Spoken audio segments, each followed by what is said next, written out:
5 days in Octobers. Yeah, my life in Star Trek. Today on Trekland Tuesdays Live. Boom! Trekland Tuesdays Live number 419 with me, Dr. Larry Nemecek, coming at you here from the heart of Trekland. Yes, and all things Portal 47. And yes, okay, all things Trekland Treks. You can get a treklandtreks.com info, all the get out at that site or my site, LarryNemecek.com. Your own customized away mission from real life Star Trek location sites across all the generations. Love to put that together with you. Shout out just this last weekend to Rover and his Morning Glories and producer wife Brittany for his 50th birthday.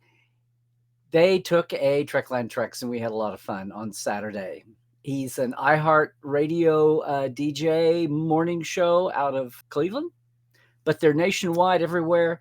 Give them a listen. A lot of fun and a big Trekker. He talks about it on the show, and they thought what better way to celebrate his 50th than to come out to LA and take a couple of tours, including mine. So that was a real hoot. Appreciate that. Something anybody can do if you're in the market and you're in the neighborhood. But yes, here we are for another Tuesday. So it's a little bit slow moving in Trek world, although folks are waiting for New York Comic Con to pop up. They've got 2 Star Trek panels scheduled, right? One for Academy and one for Strange New. Maybe we'll get a debut day. There's been a leak. Oopsie. Apparently, maybe.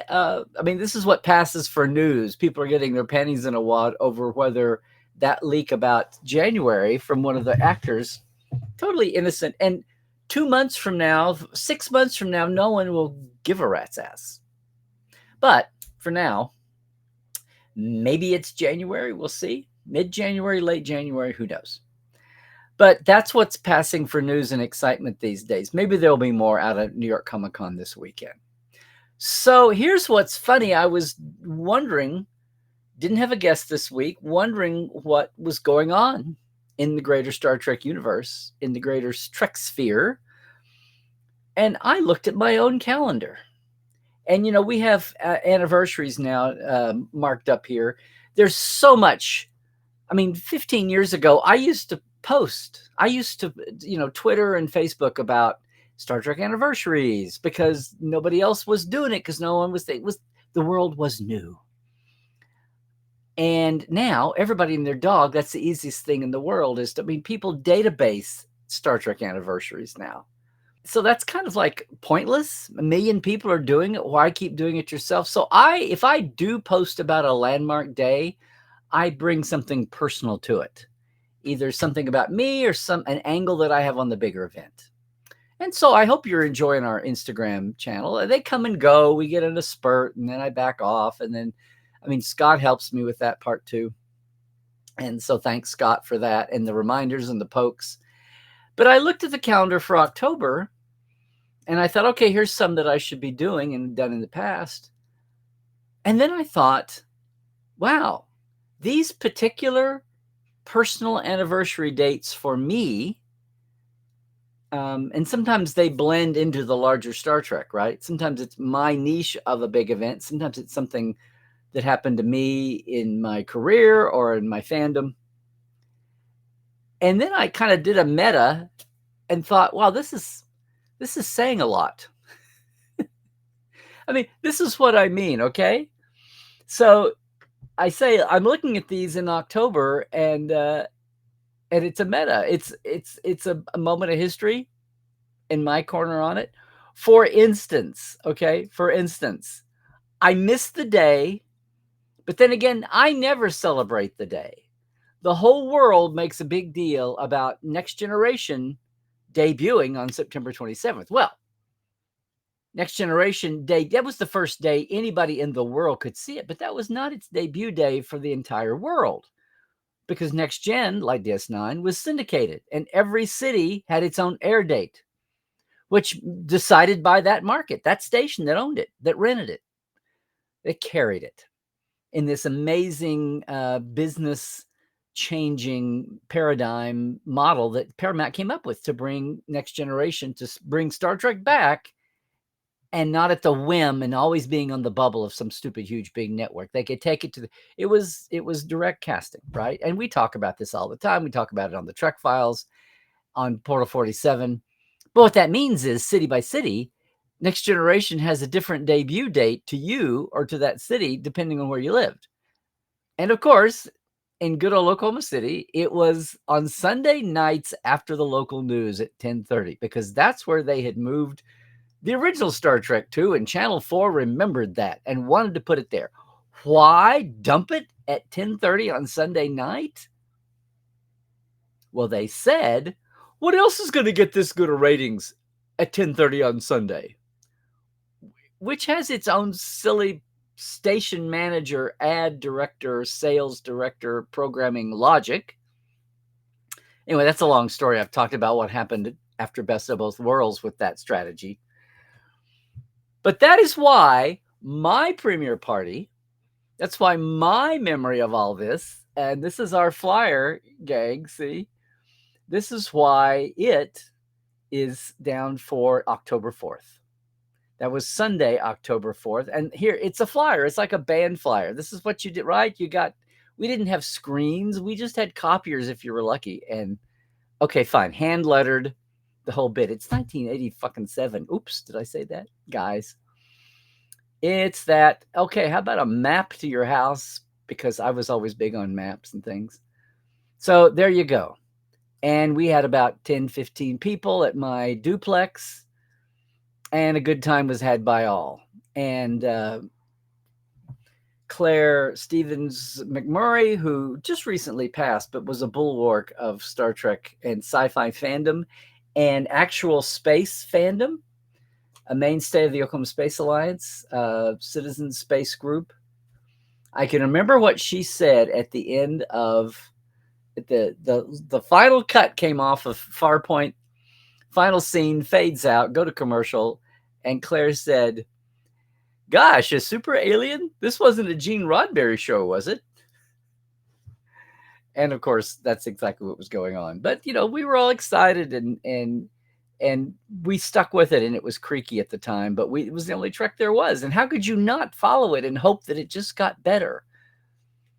And you weren't online talking about it you were talking in your friend circle and maybe the people you knew elsewhere through the week, right?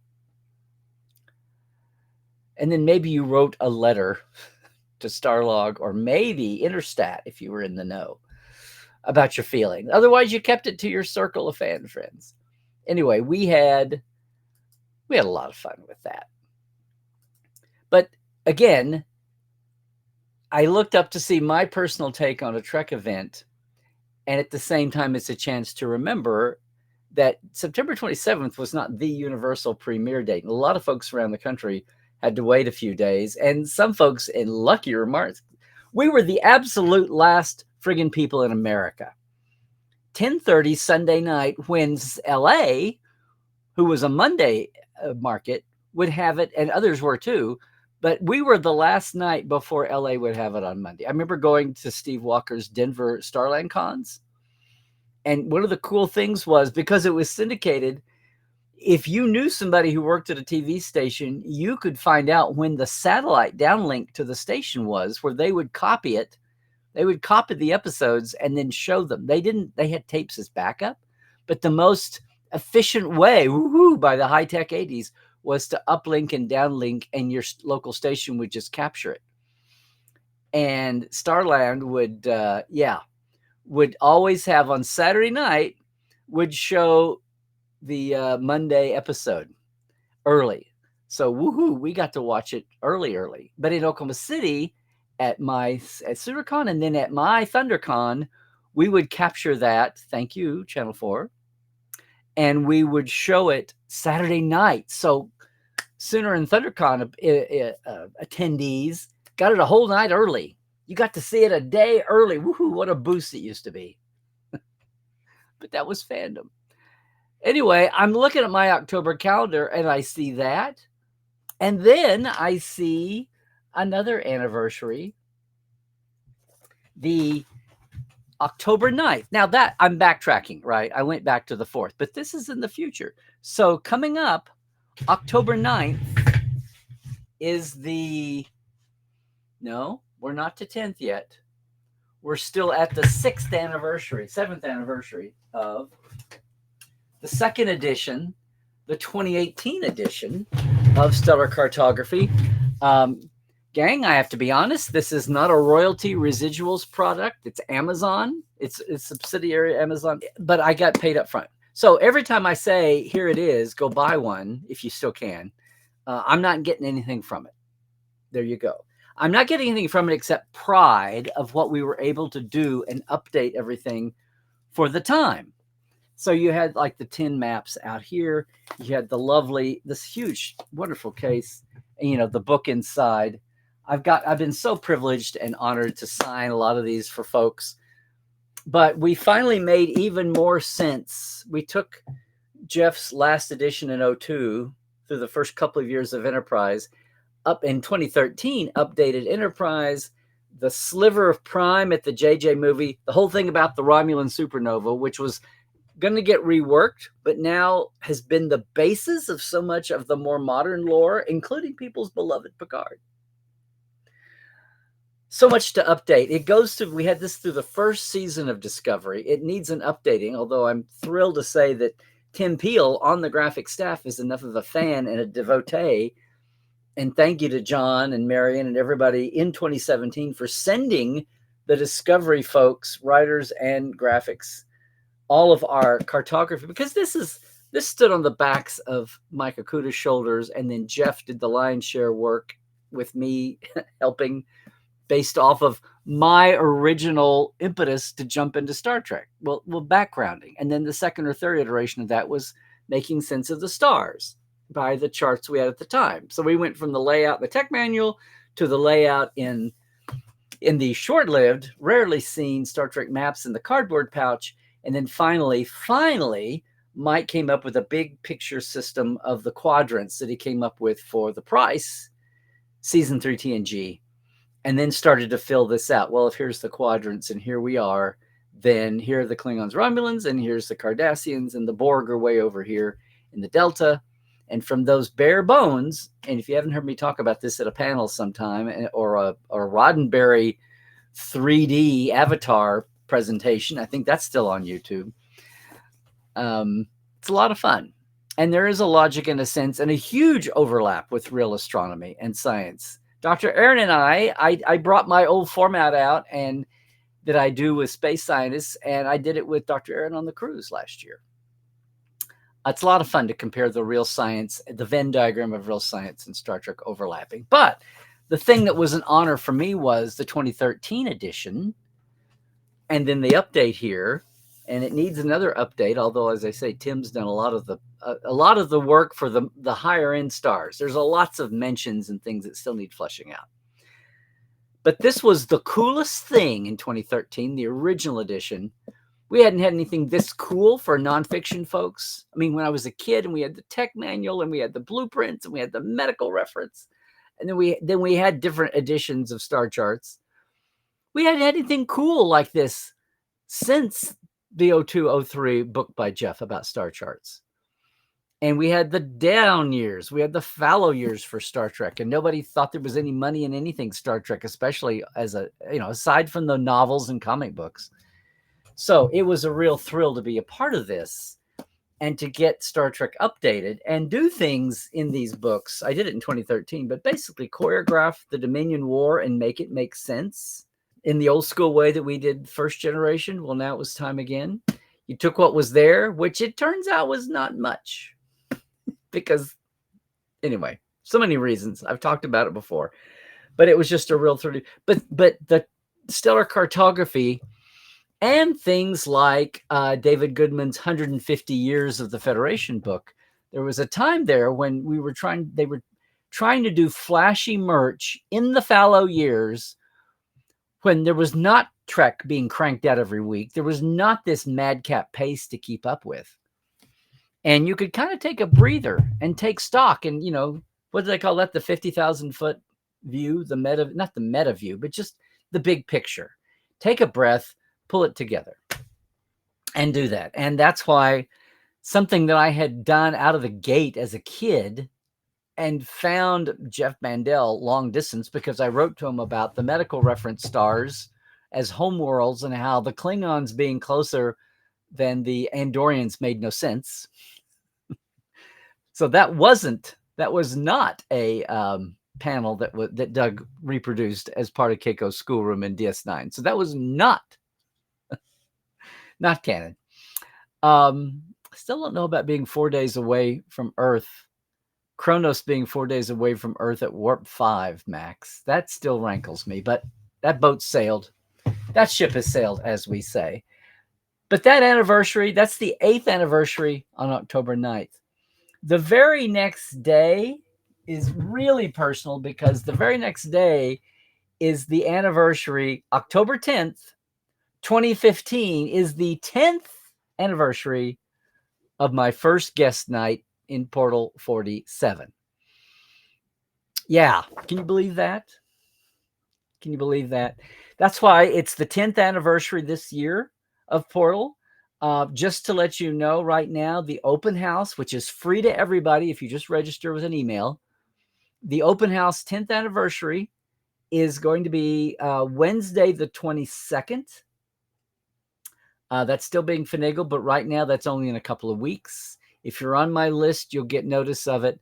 We're about to name the guest. It's going to go one of two ways. We're just seeing who's got schedule availability then or soon after. So, yes, Portal 47 was pretty radical and hard to explain to people, both in what we were trying to do and how we were doing it. It took 5 years before the whole world found out what Zoom was. But hey, we were on freeconferencecall.com video at the beginning. Actually, we were still on the audio only at the beginning. But yeah, Portal 47 is 10 years old. And 10 years ago, the 10th, this Friday, although it was originally a Wednesday, was our first guest night. It was Mike Demerit, who a lot of you know now from the Trek Files appearances. Yeah, I just went back to the folks I knew who never got talked to. That's the whole point of Portal, right? All the backstage folks that needed a voice and needed to be recorded and archived and had so much to share. As we say, Portal 47 is for all the Star Trek fans who have no idea how much Star Trek they still have no idea about.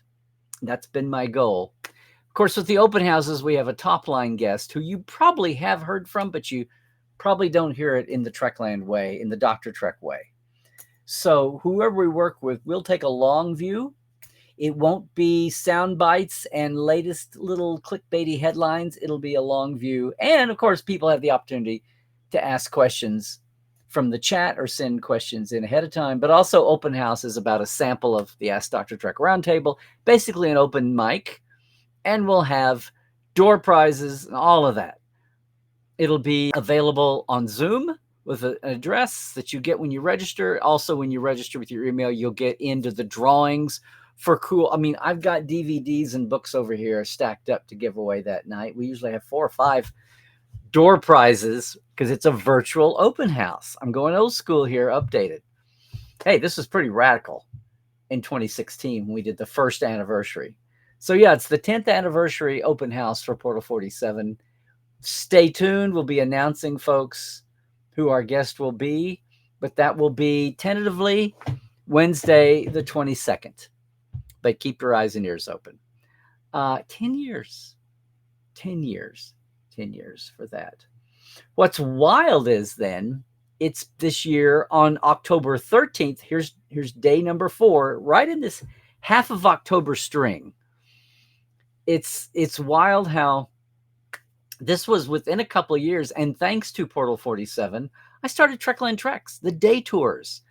Big shout out and thank you, of course, to Terrace Cassidy, who introduced the idea of doing tours at all in a Star Trek vein, going to location sites. We're bringing back the big Hollywood to Vegas tour next year for the 60th. Haven't done it in 10 years. How did that happen? Well, COVID was a lot of it. Shifting attitudes about travel, shifting attitudes about a lot of things got in the way, but we're coming back for the 60th. It'll be 5 days before the Trek, actually 6 days before the Trek Vegas convention. Starts in LA, winds up there. Yeah, Geek Nation Tours is the name of Terrace's company. You can look at geeknationtours.com and find your way there. We're going to be hitting it hard. You're going to be hearing a lot about the tour coming up.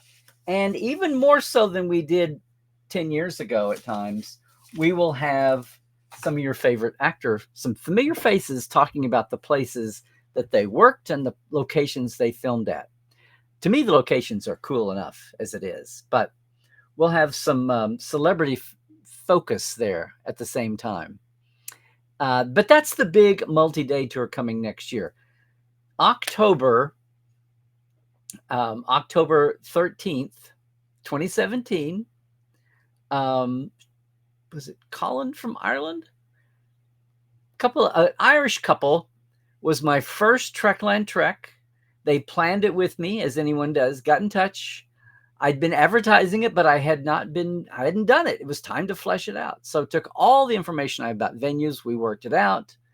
If you go to the treklandtreks.com site, you'll see us in a couple of places. One at the Griffith Observatory, the LA Observatory at Griffith Park, of course, from Future Tense from Voyager. There's another shot, I think we're on the lot at Paramount in front of that underground subway bit. It was a huge day, and it was a proof of concept, and it proved that we could do it. It's not that hard. So yeah, if you wanted your own custom away mission, I say it every week, it's a Trekland Treks. Well, so what was that? 8 years ago. 8 years ago, October 13th, was my first Trekland Treksters. And then so it's like, these are the moments that are highlights for me, but they're also kind of signposts, guideposts. I've got one more, and then I'll take a meta look at all this. It was 30 years ago, last year. So coming up on the 31st anniversary. Okay. In October 14th of 1993. Okay, 32 years. Jerry Taylor wrote me a congratulations letter for the original edition of the TNG Companion, the Blue Boy, which was a big honking thing. You know what? I might have it right here. Used to have it right here. Which was amazing in a day when people wrote letters, especially as people as classy as Jerry. And of course, she had to write it on her Next Gen stationery. And there we go. Isn't that awesome? So yeah. 92, 33 years, third of a century ago. It was the blue first edition. They had the tech manual. They'd had that in-house. So it was cool to see Mike and Rick finally get the professional edition out that we're all familiar with now, the copper-covered tech manual. But otherwise, that was the first official book about writing anything from the modern era of Trek then, putting it together. And of course, everybody working on the show at that time, no one was around when the first 2 seasons were made of Next Gen, which was a hellacious thing to try to do, to write. One person who would talk to me who was not so burned by it. I'm looking at you, David, and the late, great Dorothy. But Bob Justman, as I say many times, saved my ass on the first edition of the Blue and made it 9/10 of what it was. That and just my files that I'd kept as a fan. But it's not the release day, but there's Jerry Taylor. Congratulations. Because I did finally get to talk to Jerry and all the writers by phone back in Oklahoma in my Norman Transcript newsroom, impressing the hell out of our switchboard operator and my city editor, fellow fan Karen Doral. So yeah, it was just a fun little landmark for me, but in the bigger picture of things, it was kind of a symbol of the world evolving. Star Trek Next Generation had been back. It was no longer trying to catch lightning in a bottle. Best of Both Worlds onward, they caught the lightning. The lightning was blowing up the ratings numbers every year. and creating a phenomenon. And by that time, well, we were a couple of years away, but the writing was on the wall that eventually there'd be some kind of a sequel show, a spinoff. And the feeling was starting to grow that maybe 5-6 years in. No, I'm sorry, 93. Of course we were there, 5 seasons in. Of course, DS9 was about to premiere. The world was bright for modern Star Trek. No more doubters. It was kind of like that book coming out was not only huge for me, it got us to California and LA and all this craziness that was to come, the ups and the downs. But it also was kind of a pivot point again for where Star Trek was. That book sold so many million. It woke a lot of people up, just the same way the tech manual for the original series woke a lot of people up about, hey, there's money in this, which means there's numbers, which means that's a ripple effect. Well, Mike and Rick's tech manual was its own original crazy story about Pocket not thinking anyone, who's going to buy this? And they kept printing such little print runs, they would immediately sell out and they would just have to print more and more. And finally they gave up and said, okay, fine. We won't print 5,000 at a time. We'll print 10. Okay, we'll print 20. Well, that was priming the pump for the companion. And I was so tickled when to get that letter from Jerry. And at the time, we didn't think about these things. You wrote letters, you wrote notes, or you didn't. And in an era now when everybody just writes email, to have something on paper, which you guys that follow the Trek Files know that that's awesome to have anything on paper that you can go back to. It's like finding the layers of history in a archaeology dig. They're preserved and they're right there. So it's funny. Again, this whole week's, my little soapbox here this week is all about looking at my calendar and realizing, and these posts are still coming, but apart from just the day-to-day mention of something that was kind of cool and sometimes personal for me within my Star Trek and maybe even within the greater Star Trek world, because I'm not soapboxing here. Lots of people have personal dates that are part of the big Star Trek world, okay? I mean, it's a tapestry of thousands of people. But in my little corner of the world, for what it was, makes me smile when I think about our TNG premiere party. But it's a reminder again that there were different debut nights all over the place for TNG and DS9. It wasn't until Voyager that we got back to having a network premiere. And even then, don't forget, even then, UPN was so dinky that some places still didn't have enough. Some markets were so small, they still couldn't afford to pay license fee to be a UPN affiliate full time, as UPN tried to fill out more nights of programming besides the night they had Star Trek Voyager. So they did have a syndication package. Some cities, markets did have it apart from Monday night? And then later on, Wednesday or Thursday. Some city markets did see Voyager at a market time, a night, other than the standard network run, which just complicated things. It also made the Nielsen rating later because no one was looking at the syndicated market for a piece of the country, the way they did for TNG and DS9, the whole country, and then tried to, factor algorithm that back. Nope, the Nielsens were the Nielsens. And if you were only in 3/4 of the country on a network affiliate, then too bad for you. You were always going to have crippled ratings. Yeah.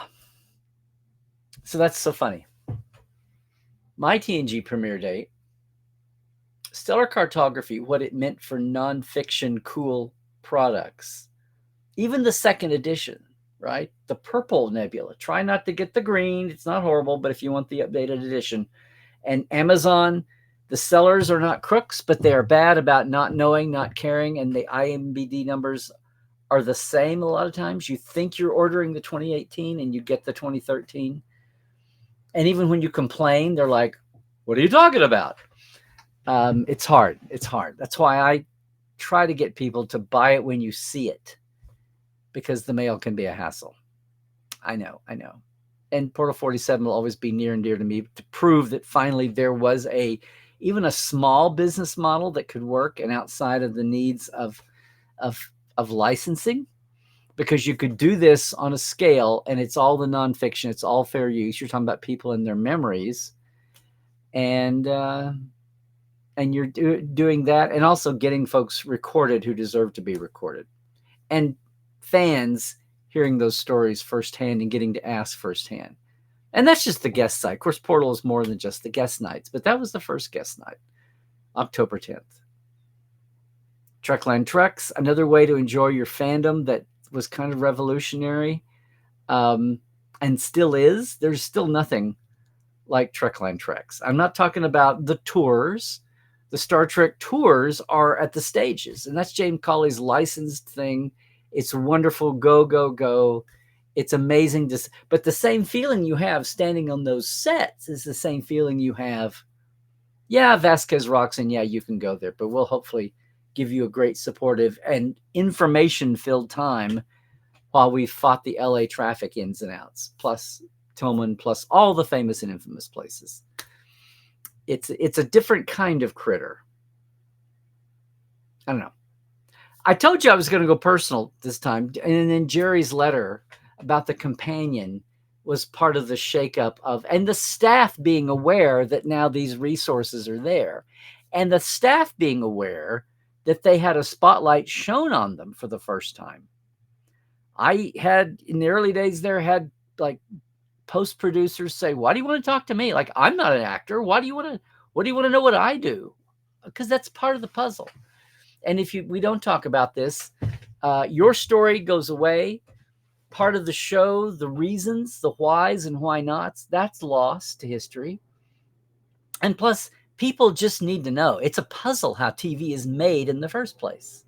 And people deserve that. I'm still that way now about modern animation. I have no clue how the big picture, you can see the titles, but there's a million people in those credits. And I do my best to get the Hagemans and Aaron, Mike McMahon, some of the folks that work on the staff. The writers just write their scripts and kind of vaguely know what the format is. We're going to do a better job of that. We're going to get into whether we have more animation coming soon or not. We will eventually get into the nuts and bolts of animation. With Portal and also with the Trek Files. Gang, I hope we don't have low-key, low news weeks for much longer. I'm just saying, yes, I went a little personal this week, hoping I could magnify it out to wider Star Trek. Maybe give somebody something to think about. Right now, when there's not a whole lot else to think about, aside from, just surviving day to day. Keeping yourself sane and healthy, always a good thing. But I do want to remind everybody, if you are watching us on YouTube, I'm going to be leaving you soon. Hopefully, some week you can watch us live on a Tuesday at 1-ish Pacific, 4-ish Eastern, and then that means 9-ish UK time and 10-ish Central Europe. So hello, rest of world. It'd be great to have you on live. If you can't be, though, please go ahead and keep sounding off here. If anything I said today rings a bell, stirs up a memory, makes you want to ask a question, I'll try to get back and answer questions even in the YouTube comments, the same as we're about to do with the live chat. All right. Meanwhile, just a reminder, big thanks, big shout out to all of my Patreons. I mean Chuck A. and James Kerwin, Diana Hopkins, Halbjörn Gunnjonsson, Lawrence Todd, Chris Jiggins, Bitch Keith, Keith Rombach, Josh Patton, Pranakasha Productions, and Comedy Forecast. And then our live wires, that's the little tier up from the TTLers. J.R. Poole, thank you much. Gary Williams, same. Rob McLean, Byron Bailey, Donna S. Runyon, Brandon Coles, Dave Gregory, Jesse at Crusher Convo, Chris Garris, and Casey Shafsky. Thanks to everybody. If you are curious and want to know what's up with my Patreon, as I said, it's pretty simple. It's $5, $10 a month for the shout out. And I've got to get back and get the guest interview links from early Portal 47 guest interviews. It's patreon.com/Trekland Live. I appreciate the heck out of all the help doing that, right? And of course, this week it's the Trek Files. We're back in the middle season. We're back this week. If you haven't heard, dropped on Tuesdays. Tuesday Twofers starts with the Trek Files, and this week Adam Kotsko is back. We are looking at what a landmark and what a treasure the original animated series was. I know. The name of Adam's book is Late Trek. He's mainly talking about the later series and trying to look at their popularity and the fan reactions and compare and contrast them with the earlier shows. But he wanted to talk about the original animated series, and so we did. And we've got some great points. I hope you enjoy it. We've got more coming. Obviously, we're just 4 or 5 episodes out of the gate for our 14th season. So check it out. Yeah, podcast.roddenberry.com. You can see all the Roddenberry shows. We are still on Facebook. You can catch the hashtag on Twitter and Blue Sky. But our main home is now thetrekfiles.com. You can get everything. It's a page. It's our page on Memory Alpha. We've got a direct address to it. You can go to Memory Alpha and find the Trek Files. But basically, it's all 13 plus seasons with the documents, with the audio player, and with all the hot links because it's Memory Alpha. Awesome place to go. You can watch at the podcasting hosting place of your choice, of course. You just won't have the document there with you. And we go into that, right? Once again, treklandtreks.com. I've talked about it. There you go. You can join, folks. Now, actively doing that for 8 years. It's a day trip as opposed to the big Hollywood to Vegas tour we do occasionally. Now, not since 2016. Kind of amazing. You can check out all of that at my site or just look up geeknationtours.com and look for the Star Trek tour next year before Vegas. That's going to do it, YouTubers. Hey, it's Larry Nemecek. Please check us out on Blue Sky and or Twitter. It's Larry's Trekland, variously on Facebook, on Instagram. We have a lot of fun stuff on Instagram. And most of all here on YouTube and portal47.net. Of course, check that out if you're interested in going where no savvy fan has gone before. Okay, that is it for now, YouTubers. Hope you can make it with us some Tuesday coming up. Otherwise, if not, just join us here online next week. Catch the rest of the channel and stay healthy. Do all the things. Stay awoke. Check the sources. Don't fall for crap. Keep your eyes open. I guess what I'm saying here is trek well, everybody.